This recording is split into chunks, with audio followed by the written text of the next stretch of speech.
할렐루야. 아멘. 우리 설교 제목을 같이 읽어보시면서 우리 오늘 설교를 시작하겠습니다. 탐, 내 안에 괴물. 시작. 탐, 내 안에 괴물. 오늘은 탐이라는 단어로 잠시 공부하면서 우리 설교를 시작해 보고자 합니다. 탐은 여러 가지 한자어가 있습니다. 근데 그 중에 주로 두 가지 한자어가 사용이 됩니다. 첫째는 찾을 탐이고 둘째는 탐할 탐입니다. 이 탐, 같은 한글이지만 사실 그 의미는 좀 꽤 다릅니다. 우리 첫 번째 우리 한자를 보시면 찾을 탐입니다. 이 탐의 의미는 이제 찾다, 또 깊이 연구하다. 보통 이제 긍정적이거나 중립적인 의미가 여기에 있습니다. 예를 들어서 탐험 어떻습니까? 미지의 세계를 찾아서 향해 도전하는 것, 굉장히 새로움에 대한 희망이 있고 기대가 됩니다. 또 다른 단어 탐방이 있습니다. 우리 지난주 담임 목사님과 우리 선교부에서 우리 선교지를 탐방해 오셨는데 설레고 또 기대가 되고 또 의미 있는 장소를 찾는 것, 아마 부교육자인 저도 선교 2.0이 굉장히 기대가 되고 소망이 생깁니다. 근데 오늘 우리가 살펴볼 탐은 바로 이겁니다. 탐할 탐. 탐내다, 바라다, 끝없이 움켜쥐려는 마음. 이 단어는 주로 부정적인 의미로 많이 사용됩니다. 예를 들면 탐심 어떻습니까? 무언가를 가지려는 과도한 우리 인간의 악한 욕망, 어둡게 느껴지지 않습니까? 탐욕, 지나치게 탐하는 우리의 욕심. 이 탐욕은 심지어 불교에서도 시박 중에 하나라고 말합니다. 그런데 탐하는 마음이 지금도 저와 여러분 안에 숨어 있는 거 여러분 아십니까? 우리 안에 괴물이 존재하고 있다는 겁니다. 얼마 전에 신방길에 한 중학교 교문위에 이런 현수막 내용을 보고 깜짝 놀랐습니다. 우리 같이 한번 읽어볼까요? 시작. 마약 한 번의 시작, 한 방의 끝장. 이게 중학교 교문 위에 현수막으로 붙여 있었습니다. 학교 위에 마약에 대한 광고가. 그래서 좀 검색해 봤습니다. 과연 이게 언제부터 이게 문제가 되었는가? 2023년에 여기 이미지를 보시면 칠곡교육지원청에서 초등학교에 이런 마약 예방에 대한 배너 현수막을 지원해 줬다고 합니다. 마약 접근 금지, 묻지마 마약 범죄. 칠곡이라면 그래도 우리 가까이 있는 좀 작은 소도시지 않습니까? 거기에 초등학교에 교육지원청에서 이걸 줬다는 겁니다. 무려 2년 전에. 그러면 2년이 지난 지금의 상황은 어떨까요? 좀 나아졌거나 좋아졌을까요? 이 학기를 우리 개강하면서 제가 제자반을 담당하고 있습니다. 보고 싶었던 우리 제자 올린 집사님들을 만났습니다. 방학 동안에 잘 지내셨는지 안부를 묻고 숙제 검사를 이제 필수적으로 합니다. 방학 동안 숙제가 있거든요. 한 집사님이 숙제를 조금 덜 해오셨습니다. 여러분은 저를 어떻게 보실지 모르겠지만 저는 굉장히 FM입니다. 그리고 피도 눈물도 없는, 피 한 방울 나지 않는 훈련 교육자입니다. 딱 봐도 그래 보이지 않습니까? 그래서 제가 집사님에게 꼬치꼬치 물었습니다. 뭘 못하셨습니까? 왜 못하셨습니까? 아니 방학 때 뭘 하셨냐고. 집사님이 사실 대구경찰청에서 능력 있는 형사십니다. 심지어 광수대 팀장이십니다. 방학 때 뭘 했는지 물어보니까 이 마약 사범을 검거하기 위해서 계속 시간을 보냈다는 겁니다. 심지어 이 마약 사범들이 곳곳의 아파트에 이제 층층마다 던지기를 한답니다. 마약들을 다 넣어두고 자기들끼리 텔레그램으로 찾아가도록 하는데 그거를 다 찾으려고 7월, 8월 달 동안에 정말 애를 많이 쓰셨다고 합니다. 최근에 뉴스에까지 이렇게 나왔습니다. 여기 보시면 대구경찰 텔레그램 이용 대규모 마약 유통 조직을 심지어 57명이나 검거했습니다. 이게 우리 가까이 있는 대구와 경북의 일이라는 겁니다. 이 압수한 마약이 무려 44만 명이 투여받을 수 있는 필로폰 양이 압수되었습니다. 2년 전과 지금을 비교해 봤을 때 오히려 이거는 더 심해졌다는 겁니다. 왜 이런 짓을 할까요? 왜 이런 짓을 할까요? 돈에 미쳤기 때문에. 나는 이 돈을 벌어가지고 명품 시계, 명품 옷, 고급 외제차, 좋은 차, 좋은 집에서 살고 있지만 남들은 죽든지 말든지 내가 내가 부를 누리고 내가 탐하는 마음의 최고봉이 되는 것입니다. 정말 끔찍한 괴물이 아닐 수 없습니다. 이런 뉴스 보도를 들으면 사실 걱정은 되지만 나와는 상관없는 어느 한 괴물놈의 이야기로 보입니다. 이런 기사가 한 번 더 뜬 적이 있습니다. 와, 한국 진짜 망했군요. 그래서 무슨 내용인가 궁금해서 봤습니다. 보니까 이 7살짜리 아이한테 영어 학원, 이 영어 유치원이었는지 거기를 입학하기 위해서 부모가 영어 문법, 영어 단어 이런 걸 달달 외우면서 영어로 하는 인터뷰를 준비하는 시대가 이르렀다라는 기사였습니다. 이걸 무슨 시험이라고 하는지 아십니까? 7세 고시. 과거도 아니고 7세 고시라고 합니다. 7세 고시. 그래서 엄마가 애한테 뭐라고 말할까요? 아이한테 공부를 시키기 위해서 엄마가 무슨 얘기를 할까요? 엄마는 너를 위해서 이런다. 나중 되면 너는 분명히 행복할 거야. 조금만 고생하자. 알았지? 라고 말하지 않겠습니까? 성도 여러분, 그게 정말 아이들이 행복하고 잘 되는 길일까요? 아니면 부모에게 있는 내 안의 괴물이 아이를 집어삼켜 버린 걸까요? 뿐만 아니라 수많은 괴물이 여전히 우리 주변에, 아니 내 안에 있습니다. 어떤 사람은 술과 담배를 탐하며 중독을 끊지 못하고 그것을 의존해 살아갑니다. 어떤 사람은 눈이 시뻘게 가지고 계속 음란물을 탐닉하며 쾌락 가운데 일시적인 즐거움으로 살아갑니다. 어떤 사람은 하루 종일 이 휴대폰 소치에 빠져가지고 좋아요 누르고 이것으로 만족하며 살기도 하고, 어떤 사람은 명품을 탐하고 자기의 재물을 소유의 만족으로 느끼며 탐하며 살아가고 있습니다. 사랑하는 성도 여러분, 성경은 우리 안에 있는 괴물에 대해 뭐라고 말할까요? 우리 골로새서 말씀 다 같이 읽어보겠습니다. 시작. 그러므로 땅에 있는 지체를 죽이라. 곧 음란과 부정과 사욕과 악한 정욕과 탐심이니 탐심은 우상 숭배니라. 탐심은 뭐라고 되어 있습니까? 탐심은 우상 숭배다. 탐하는 마음은 우상 숭배라고 분명히 우리에게 말씀하고 있습니다. 오늘 본문에도 이 탐으로 인해 모든 관계가 깨어지고 무너지게 된 사람이 있습니다. 내 안의 괴물을 이기지 못하고 인생 쫄딱 망한 사람이 등장하는데 누구일까요? 어떤 사람의 둘째 아들. 우리는 그 사람을 탕자라고 부릅니다. 오늘 이 시간에 탐이 어떻게 한 사람을 무너뜨렸고 어떻게 그 사람이 다시 회복되었는지를 살펴보며 내 안의 괴물을 다스리고 승리하는 사랑하는 모든 성도 여러분 되시길 주님의 이름으로 축복합니다. 아멘. 먼저 탐은 어떻게 사람을 무너지게 했을까? 따라하겠습니다. 탐은 덜을 외친다. 덜을 외친다. 본문 11절에 보시면 예수님은 비유를 말씀하시며 친절하게 어떤 사람 그리고 두 아들이라고 등장인물을 소개합니다.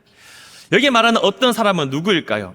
그 힌트가 17절에 나오는데 둘째 아들이 자기 집을 회상할 때 이렇게 말합니다. 품꾼도 양식이 풍족하다. 그러니까 우리 집에는 종놈도 부자라는 겁니다. 어떤 사람은 부유한 사람, 오늘날로 말하면 이제 갑부, 재벌쯤 될 수 있는 엄청난 부를 소유한 사람입니다. 그 사람의 둘째 아들이다. 이 둘째 아들은 쉽게 말해 우리로 말하면 금수저라고 할 수 있습니다. 누릴 거 다 누릴 수 있는 그런 사람. 그런데 둘째 아들이 지금 아버지에게 뭘 요구하고 있습니까? 본문 12절에 보시면 그 둘째가 아버지에게 말하되 아버지여 재산 중에서 내게 돌아올 분깃을 내게 주소서. 만약 여러분에게 어떤 자식, 아니 이거는 자식 놈이라고 해야 됩니다. 어떤 자식 놈이 아빠 나한테 줄 돈 있잖아. 나중에 죽고 나는데 줄 유산 있잖아. 집 그거 있고 차도 뭐 있고 빨리 줘봐. 지금 테슬라 떡상이야 떡상. 빨리 투자해야 돼. 라고 요구를 한다면 어떻게 했습니까? 아마 여러분은 여러 가지 마음이 들 겁니다. 이 비로놈의 자식이라고 화도 나겠지만은 아마 세 가지를 생각하지 않겠습니까? 첫째는 얘가 미쳤나? 둘째는 내가 정말 뭘 줘야 되지? 셋째는 정말 이걸 줘도 되나? 깊은 고민에 빠질 겁니다. 물론 이제 저 같은 사람이야 받을 것도 없고 줄 것도 없습니다. 그래서 만약 제 딸들이 아버지 나에게 분깃을 주옵소서라고 한다면 저는 이렇게 휴대폰으로 쏠 수 있습니다. 첫째는 5만 원, 둘째는 4만 원, 셋째는 3만 원. 이게 다 네가 가질 수 있는 재산이다. 네. 이 둘째 아들은 이미 많은 것을 누리며 살고 있었습니다. 없는 사람이야 편하겠죠. 그러나 둘째 아들은 이미 많은 것을 누리며 살고 있었지만 뭘 요구하고 있습니까? 아빠 나한테 줄 것 있잖아요. 빨리 주세요. 더 주세요. 더 주세요. 내가 아직 부족해요. 더 달라는 겁니다. 사랑하는 성도 여러분, 이미 가진 것이 많은데 우리는 왜 자꾸만 더 가지려 할까요? 하나님은 내 거가 다 네 거다라고 우리에게 다 주셨는데 다 맡기고 주셨지 않습니까? 그런데 왜 우리는 더 누리려고 하고 지금도 왜 더 외치며 기도하는 걸까요? 내 안의 괴물 탐에 의해 우리는 더 가지려 하고 더 채우려고 하는 죄인된 모습이 바로 우리이기 때문입니다. 통계 자료를 봐도 그렇습니다. HDAI라는 인간 개발 지수라는 게 있습니다. 수명과 교육과 소득 이런 것들을 통해서 삶의 질을 그 나라를 평가하는 것인데 우리나라가 전 세계 한 190여 개 중에서 몇 위 정도 될까요? 20위 정도 된답니다. 20위. 꽤 높은 수치입니다. 높은 수치입니다. 반면에 OECD에서 발표한 이제 세계 행복 지수라는 게 있습니다. 우리나라는 몇 위쯤 될까요? 52입니다. 이게 무슨 말이냐면 삶의 질은 이만큼 높은데 행복 지수는 이 정도밖에 되지 않는 간극이 굉장히 심하다는 겁니다. 삶의 질이 높으면 당연히 행복해야 되는 것이 아니겠습니까? 이 말은 저와 여러분 안에 있는 그 만족은 결코 쉽게 채워지지 않는다는 겁니다. 탐에 의해 지배받고 있는 우리의 삶이 잘못인 줄 알고 죄인 줄 알면서도 우리는 왜 자꾸 아직도 더를 외치면서 사는 것일까요?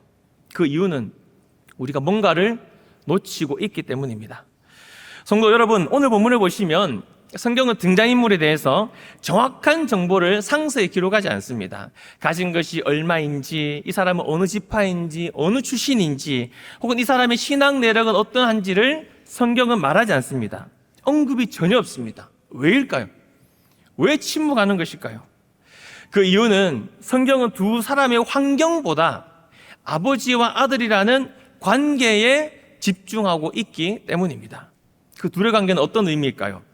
아버지가 버젓이 살아있는데도 유산을 요구하는 불엄막심한 죄스런 아들. 그런데 그 불엄막심한 아들의 요구를 이미 다 알고 있었다는 듯이 이미 준비하고 있는 것처럼 다 들어주시는 아버지. 둘째 아들의 요청은 이겁니다. 아빠 죽어도 상관없어. 그냥 나한테 돈만 주면 돼. 나는 그 돈이 필요할 뿐이야. 우리도 종종 그럽니다. 하나님, 말씀은 됐고요. 지금 내 돈 필요한 거 알죠? 사업 자금도 필요하고, 애 등록금도 필요하고, 지금 당장 돈 필요한데, 하나님, 이거 먼저 줘야 돼요. 하나님, 우리의 이번에 수시 넣은 거 알죠? 수시 정말 기도하면서 넣었는데, 우리의 원하니까, 하나님, 제발 합격시켜 줘야 돼요. 이게 바로 우리의 기도의 모습이라는 겁니다. 사랑하는 여러분, 하나님이 정말 여러분의 상황을 모르실까요? 하나님이 여러분의 자녀와 아무런 관계가 없는 그런 분이실까요? 아니죠. 하나님은 여러분의 상황도 아시고 여러분의 자녀를 내 자녀라 이미 알고 품에 안고 계시는 분이십니다. 근데 왜 우리는 내 돈, 내 자식, 내 인생, 내 기도만 하고 있는 걸까요? 하나님과의 관계는 생각지도 않고 그냥 내게 닥칠 문제만 생각하며 왜 자꾸 더만 외치며 족함이 없이 사는 것일까요? 전도서 이렇게 말씀하고 있습니다. 눈은 보아도 족함이 없고 귀는 들어도 가득 차지 아니하도다. 우리의 인생 자체가 결코 채울 수 없는 이 허무한 인생 아니면 빠질 수밖에 없는 인생이라는 것을 성경은 말씀하고 있습니다. 그래서 우리가 즐겨 부르는 찬양에도 이렇게 노래합니다. 사람을 보며 세상을 볼 땐 만족함이 없었네. 뒤에 가사를 보면 나의 하나님 그분을 뵐 땐 뭐라고요? 나는 만족하였네. 할렐루야. 우리의 아버지 되신 하나님은 저와 여러분에게 이미 모든 것을 주신 줄 믿습니다. 때에 맞게 은혜대로 주시는 하나님은 앞으로도 우리에게 합력하여 선을 이루신다는 것을 믿고 고백하시기를 축복합니다. 아멘. 그러므로 탐이 내 안에 괴물이 되어서 덜을 외칠 때 우리는 아버지와의 관계를 생각하며 그리고 이걸 해야 됩니다. 따라하겠습니다. 만족하자. 만족하자. 우리 옆에 있는 분에 인사하겠습니다. 만족합시다. 우리 빌립보서 4장 말씀 우리 같이 읽어보겠습니다. 시작. 내게 능력 주시는 자 안에서 내가 모든 것을 만족할 수 있느니라. 할렐루야. 능력 주시는 하나님과의 깊은 관계 안에서 자족하고 만족하는 것이 성도의 본분입니다. 더가 아니라 아버지가 주신 것에 만족하고 그의 관계 안에 기뻐할 수 있는 사랑하는 모든 성도 여러분 되시기를 주님의 이름으로 축복합니다. 아멘. 근데 귀한 진리를 알면서도 아멘 했지만은 아마 본당으로 나가시면 아마 다 탐에 이끌려가지고 똑같은 삶을 우리는 살아가는 연약한 인생입니다. 자, 그러면 그렇게 살 때 어떻게 될까? 따라하겠습니다. 탐은 허를 향한다. 허를 향한다. 오늘 본문을 보시면 아버지의 재산을 받아간 이 아들은 모든 재산을 탕진합니다. 탕진하다라는 이 단어는 흩어버린다, 부어버린다라는 뜻이 있습니다. 직설적인 표현을 보면 내가 가지고 있는 것들을 다 그냥 땅에 아무것도 없이 쏟아 붓는다라는 의미입니다. 영어로는 all in, 요즘 MZ 말로는 영끌, 영혼을 모아서 끌어부은다. 그런 이제 의미가 있습니다. 요즘에 똑똑한 MZ 젊은 친구들이 영끌하며 코인에다 아니면 또 자기 집 마련에 전 재산을 쏟아붓습니다. 근데 요즘 가장 기승을 부리는 사기가 여러분 뭔지 아십니까? 코인 사기라고 합니다. 코인 사기. 여러분 코인 잘 아시죠? 디지털 자산이라 말하는 코인. 국내 코인 사기 피해가 연간 1조 원을 넘어섰다고 합니다. 예, 전혀 놀라지도 않죠. 1조가 너무나 큰 금이라 가지고 1억도 아니고 1조. 연간입니다. 연간. 왜 젊은 친구들이 코인 사기를 당하고 혹은 집을 살려다가 사기당해서 돈도 못 받고 거기에 절망해서 목숨을 끊고 하는 것일까요? 미래가 망망하니까 그냥 눈에 보이는 그거라도 좀 잡고 싶은 겁니다. 근데 그 결과는 어떠한가? 아무것도 남지 않는 허무한 인생이 돼버린 겁니다. 둘째 아들이 자기의 전 재산을 탕진한 이유가 무엇일까요? 눈에 보이는 거기에 내 마음을 완전히 빼앗겨 버린 겁니다. 쾌락의 마음을 빼앗겨 버렸고 그 소유의 마음을 빼앗겨 버렸기 때문입니다. 그러니까 아주 작은 탐심과 탐욕이 점점 더를 외치며 더 채워라, 더 가지를 외치니까 결국은 자기의 인생을 가득 채워지는 것이 아니라 아무것도 남지 않은 허한 인생, 공허한 인생이 되어버린 것입니다. 그런데 엎친 데 덮친 격으로 그 땅에 흉년이 닥쳤습니다. 처음에는 누구의 종이 되어서 그냥 먹을 게 있어서 그나마 좀 나았습니다. 근데 땅이 힘들어지니까 이제는 점점 더 어떻게 할 수가 없는 상황에까지 이르게 됐습니다. 우리 본문 16절 말씀 같이 읽어보겠습니다. 시작. 그가 돼지 먹는 쥐염 열매로 배를 채우고자 하되 주는 자가 없는지라. 처음에는 먹을 게 있었지만 이제는 돼지도 먹을 게 있는데 사람이 먹을 게 없는 겁니다. 심지어 사람들이 돼지 사료를 주던 것도 안 줍니다. 다시 말해 사람이 짐승만도 못한 인생이 돼버린 것입니다. 사랑하는 여러분, 탐욕은 언제나 우리의 삶을 벼랑 끝까지 밀어넣습니다. 정도껏 하다가 끝내겠지 이렇게 생각할 수가 없습니다. 아예 끝장을 내버리는 게 탐할 탐입니다. 술을 마셔도 오늘 죽어보자고 마시는 게 그 세상의 문화이고 명품백 하나를 사면은 왠지 모르게 다른 신상이 내 눈에 들어오는 것이 우리의 마음이고 본맛을 알게 되면 어떻게 될까요? 몸이 부서지도록 일하는 게 탐으로 가득 찬 세상, 저와 여러분의 모습이라는 겁니다. 전에 4월달에 설교할 때 저의 돌아온 탕자 이상현 이야기를 한번 잠시 들려드린 적이 있습니다. 저는 우리 교회 부임 전에 잠시 목회를 쉬었습니다. 제가 시험에 들어서 누군가 이야기 때문에 제 마음이 힘들어서 목회가 싫어서 떠났었습니다. 20년간의 목회 현장 또 신학으로 배운 그 소중한 것들을 두고 떠나는 게 과연 제게 쉬운 일이었을까요? 결코 쉽지 않았습니다. 왠지 솔직히 말해서 저는 먹고 사는 것은 둘째 치고 전에도 말씀드린 것처럼 마음이 굉장히 불안했습니다. 왠지 하나님한테 한 대 세게 맞고 눈티 밤티 돼갖고 나 같은 죄인 살리신 주님의 은혜 고마워. 이런 노래를 부르면서 그냥 다시 돌아올 것 같았습니다. 왠지 하나님께서 나를 좀 괴롭히지 않을까, 힘들게 하지 않을까, 이런 마음이 굉장히 있었습니다. 그런데 하나님은 이 종놈을 불쌍히 여겨주셨습니다.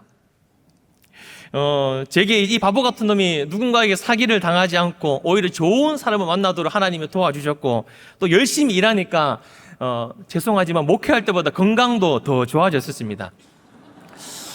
그리고 가장 중요한 것은 뭐냐면 이 돈을 많이 벌게 했습니다. 왜냐하면 목회를 하다가 어쨌든 다른 일을 하게 되면 저는 원래 제가 배우고 했던 일이 아니었기 때문에 어떻게 돈을 벌 것인가, 열심히 일을 하니까 하나님께서 돈도 많이 벌게 해주셨는데 얼마를 벌었는가. 지난번에 설교 때는 제가 그 언급을 안 하니까 교육자들이 굉장히 궁금해 하시더라고요. 현재 제 사례보다 한 3배는 많이 벌었었습니다. 제 일생에 그런 돈, 제 통장에 그런 금액이 찍힌 적이 없었는데 너무 세상적으로 행복했었습니다. 근데 그게 제 안에 괴물이었습니다. 돈 벌을 재미는 아니까 제가 뭘 했을까요? 뼈를 갈아 넣으면서 쉬지 않고 그냥 계속 주구장창 일을 하는 겁니다. 더 벌자. 이걸로 안 돼. 더 채우자. 남부럽지 않게 한번 살아보자. 어차피 목회를 못했으면 내가 뭔가 하나님께 물질로 드릴 것이 있어야 되지 않을까. 이게 저의 마음이었습니다. 여러분, 목사도요, 마음에 탐심이 들어오니까 자꾸 덜을 외치면서 돈에 깊게 빠져들더라고요. 그러다 어느 날 이제 이상현 성도로 참석한 2023년 가을 특세 한 저쯤이었습니다. 후집회에 하나님의 이 탐욕스러운 이 모습을 정말 선명히 보여주셨습니다. 기도하는 중에 제 모습을 정말 보여주셨답니다. 영혼에 미쳐서 인생을 바쳐야 될 놈이 돈에 미쳐 환장하고 있는 저를 보여주셨습니다. 그때 제게 들었던 생각이 뭐냐면, 아니 하나님, 왜 하필 지금입니까? 우리 애들 원하는 거 다 해주면서 이제 좀 아빠처럼 세상 사람들이 보는 그 아빠 노릇을 좀 하고 있는데 왜 지금입니까? 근데 한편으로는 이런 마음이 들었습니다. 나는 지금 뭘 하고 있지? 나는 지금 뭘 향해 살고 있지? 내 인생의 끝은 과연 뭐가 있지? 성경은 늘 우리에게 이렇게 말합니다. 탐욕의 끝은 허무다라고 말합니다. 전도서 말씀입니다. 우리 같이 읽어보겠습니다. 전도서 2장입니다. 시작. 내 손으로 한 모든 일과 내가 수고한 모든 것이 다 헛되어 바람을 잡는 것이며. 이사야 말씀입니다. 너희가 어찌하여 양식이 아닌 것을 위하여 은을 달아주며 배부르게 하지 못할 것을 위하여 수고하느냐. 채워지지 않는 욕심은 끝내 헛된 것과 헛된 수고에 우리가 이르게 된다는 것을 분명히 명심하시기를 바랍니다. 다시 말해, 탐은 어디로 향한다고요? 허로 향하는 삶이 됩니다. 그럼 이 허가 무슨 허일까? 한자로 보시면 이 허는 빌허입니다. 비다, 또 없다, 헛되다. 탐이라는 내 안에 있는 괴물은 결국 우리를 더 채우도록 유혹하지만 결국 우리의 삶을 공허한 인생으로 끝내버립니다. 성도 여러분, 덜을 외치면 당연히 채워져야 되는 것 아니겠습니까? 그러나 실상은 아무것도 없는 공허가 우리의 삶입니다. 탐욕과 탐심의 역설이고, 지금도 여러분 안에 있는 괴물의 본성은 여러분을 계속 험한 인생으로 끌고 가고 있습니다. 지난 휴가 때 저는 오랜만에 드라마 한 편을 정주행하며 봤습니다. 무궁화 꽃이 피었습니다. 여러분, 어떤 드라마가 생각이 나시죠? 오징어 게임.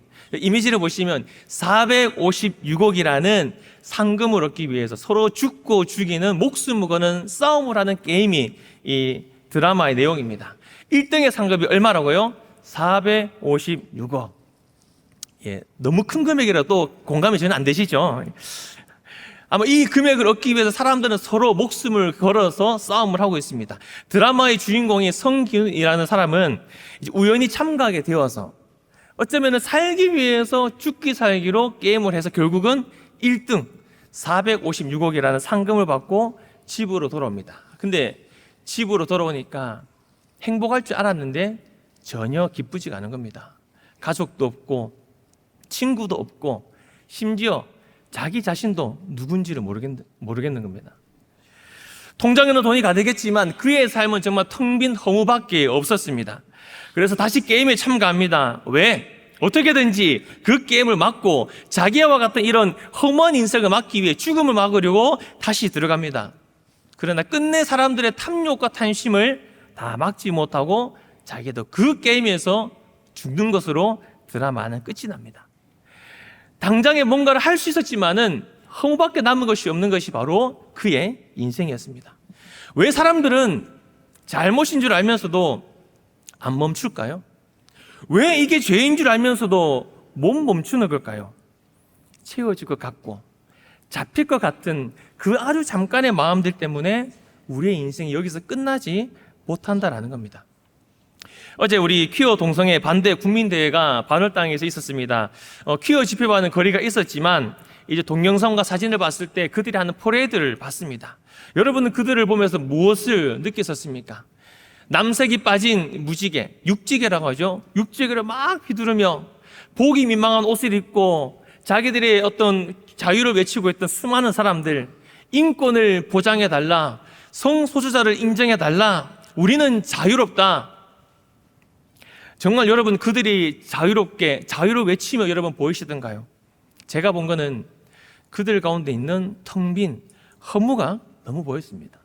행복을 외치지만은 공허한 모습들, 자유를 외치지만 육체의 속박과 쾌락을 벗어나지 못하는 그들의 모습들, 지옥불이 뭔지도 모르면서 그 끝을 향해 달려가고 있는 그들을 보면서 굉장히 마음이 아팠습니다. 둘째 아들도 그렇습니다. 승승장구하며 떵떵거리며 돌아올 것 같았지만 결국 탐의 결과로 죽음의 문턱 앞에 서게 됩니다. 그리고 이렇게 말합니다. 우리 17절 읽어보겠습니다. 시작. 나는 여기서 주려 죽는구나. 사랑하는 사람도 친구도 다 떠나가고 자기가 가진 것도 모두 비워지게 되니까 그에게 남은 것은 이제 죽음밖에 남지 않은 겁니다. 그게 바로 탐의 종착지이고 탐이 만들어낸 피할 수 없는 결과입니다. 사랑하는 성도 여러분, 열심히 수고하며 인생 사셨죠? 근데 여러분 정말 행복하십니까? 남부럽지 않게 살고 있으시죠? 근데 한 구석이 뭔가 뻥 뚫린 것 같지는 않으십니까? 공허한 우리의 마음은 우리의 소유의 부족에서 오는 것이 아니라 나란 존재의 공허에서 오는 겁니다. 여러분의 인생이 만약 그 출발이 탐이 되었다면 이미 우리는 내가 있어야 될 그 자리를 아버지의 품을 떠났기 때문에 우리도 허무한 인생처럼 느껴지는 겁니다. 떠난 순간부터 내 존재는 잊혀졌습니다. 내 지위를 버렸고 내가 누군지 아버지의 아들이 되기를 내가 거부했기 때문에 아무리 다른 것으로 채우고 더하려고 해도 그 끝은 마치 구멍난 독과 같이 우리에겐 공허함, 아니 죽음밖에 없다는 겁니다. 인생의 허가 찾아왔을 때, 아니 허로 향하는 우리의 인생을 발견했을 때 무엇을 가장 회복할 것인가? 나라는 존재 그런 대신은 아버지를 떠올리며 죽음의 자리가 아니라 생명의 자리로 돌이켜 회복할 수 있는 사랑하는 모든 성도 여러분 되시길 주님의 이름으로 축복합니다. 아멘. 그럼 우리가 이 관계와 존재를 어떻게 회복할까? 따라하겠습니다. 탐은 주로 끝난다. 주로 끝난다. 덜을 외치면서 집을 떠난 아들, 결국 그 허를 향한 그의 삶은 죽음을 향해 달려가고 있었습니다. 그런데 죽음으로 가득 찬 아들의 생각이 갑자기 달라집니다. 우리 다 같이 읽어볼까요? 18절입니다. 18절 18절 읽어보겠습니다. 시작. 내가 일어나 아버지께 가서 이르기를 아버지 내가 하늘과 아버지께 죄를 지었사오니. 여기 보시면 죽어가는 이 둘째 아들은 갑자기 누구를 떠올렸습니까? 아버지를 떠올립니다. 그리고 이렇게 생각합니다. 내가 하늘과 아버지께 죄를 지었다. 결코 우연히 든 생각이 아닙니다. 솔직히 믿져야 본전이라고 한번 해보는 게 낫지 않냐라고 생각할 수도 있습니다. 과연 여러분이 둘째 아들이라면 다시 돌아갈 생각을 했을까요? 아버지를 산송장 만들어 놓고 아버지의 재산을 받고 왔는데 심지어 성공한 것도 아니고 빈털터리가 되어가지고 이제는 나를 품꾼으로, 아버지 나를 종으로 받아달라고 내가 거기서 일하겠다는 생각, 과연 그렇게 할 수 있을까요? 저라면 죽었다 깨어나도 그렇게는 못할 것 같습니다.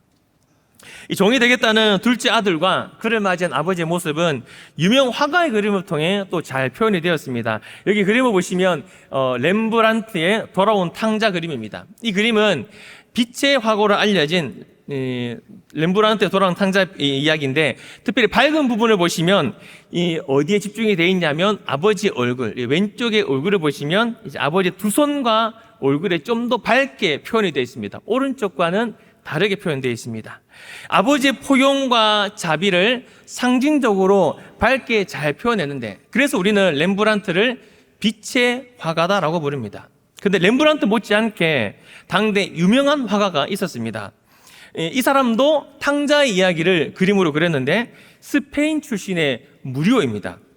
무리오는 탕자 이야기를 6폭의 연작으로 그림을 그렸고, 지금 보시는 이 그림은 워싱턴 DC 국립미술관에 전시된 유화 그림입니다. 이 차분한 렘브란트의 그림과는 다르게 여기에는 좀 더 화려하고 좀 북적이는 느낌이 있습니다. 물론 중앙에 있는 이 주인공을 우리가 집중해서 볼 필요가 있습니다.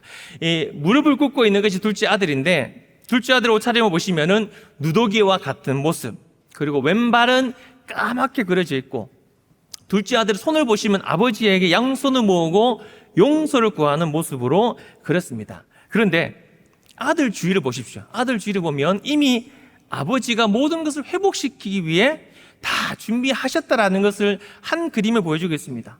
왼쪽에는 송아지를 끌고 가는 한 소년이 보이고, 도끼를 든 장년이 또한 보이고, 우측에는 아들의 옷과 반지를 준비한 종, 심지어 강아지도 이 아들을 알았는지 꼬리치고 기쁘게 맞이하고 있습니다.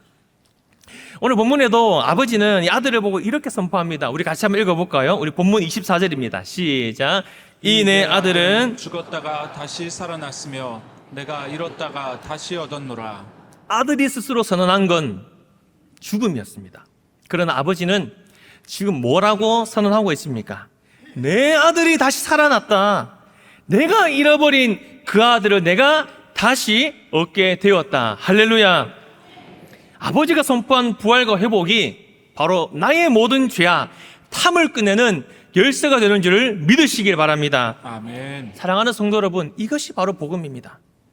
내 안의 괴물은 계속 우리에게 덜을 외치다가 끝내 우리를 죽음으로 이르게 만듭니다. 그러나 그 방황의 때에도 우리 아버지는 계속 아들을 찾고 계십니다. 아들이 죽어가는 그 순간에도 아버지를 떠올리게 하시고, 또 하나님은 우리에게 이런 마음을 계속 부어주시는 겁니다. 죽음이 죄가 내게 있지만 아버지 집으로 돌아가자. 그리고 아버지께 용서를 구해보자. 그때 우리 주님은 발벗고 달려와 우리에게 이렇게 말씀하십니다.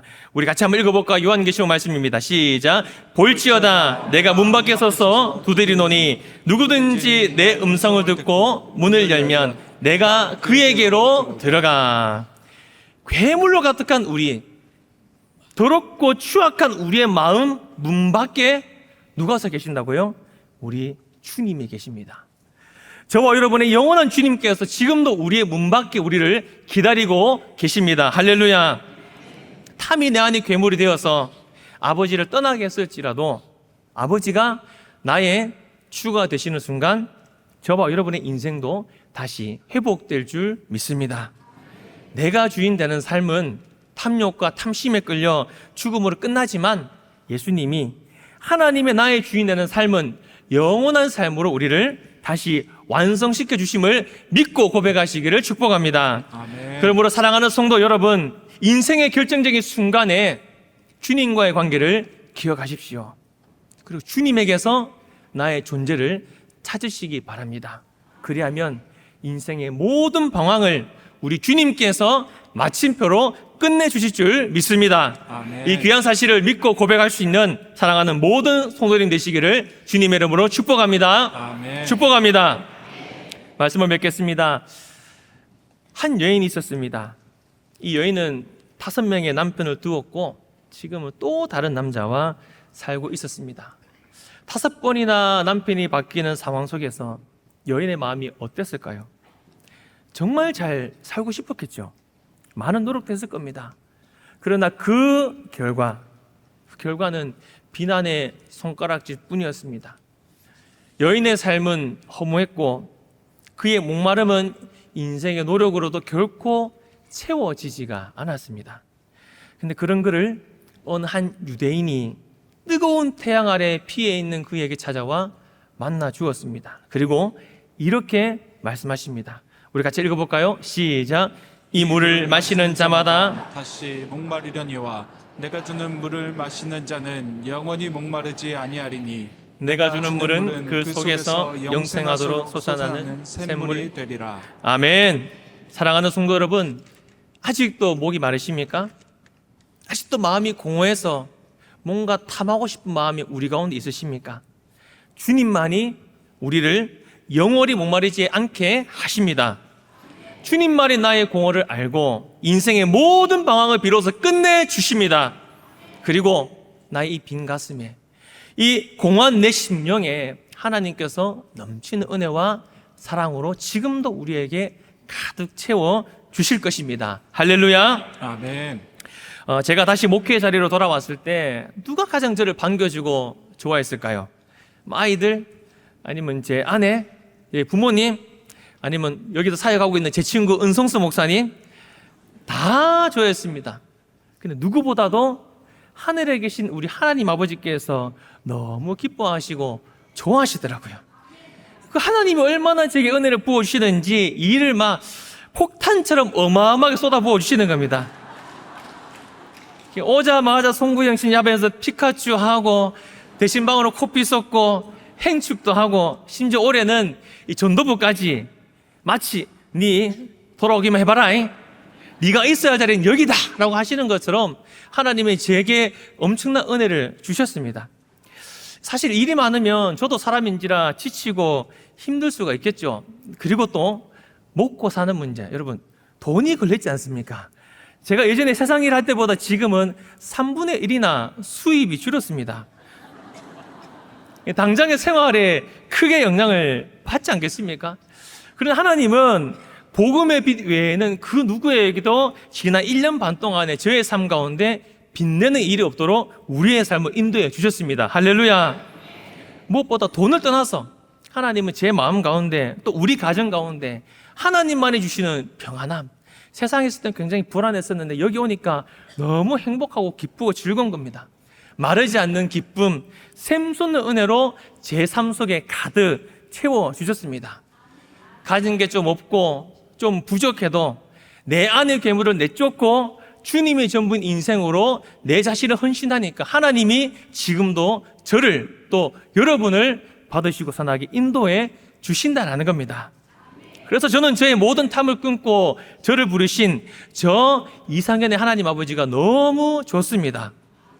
그 하나님 아버지가 여러분의 하나님 아버지 맞으시죠? 주님께 맡겨진 삶으로 오늘 그리고 이번 한 주를 살지 않으시겠습니까? 내 안의 괴물을 쫓고 주님으로 가득 채워지고 충만해질 수 있는 사랑하는 모든 성도 여러분 되시길 주님의 이름으로 축복합니다. 아멘.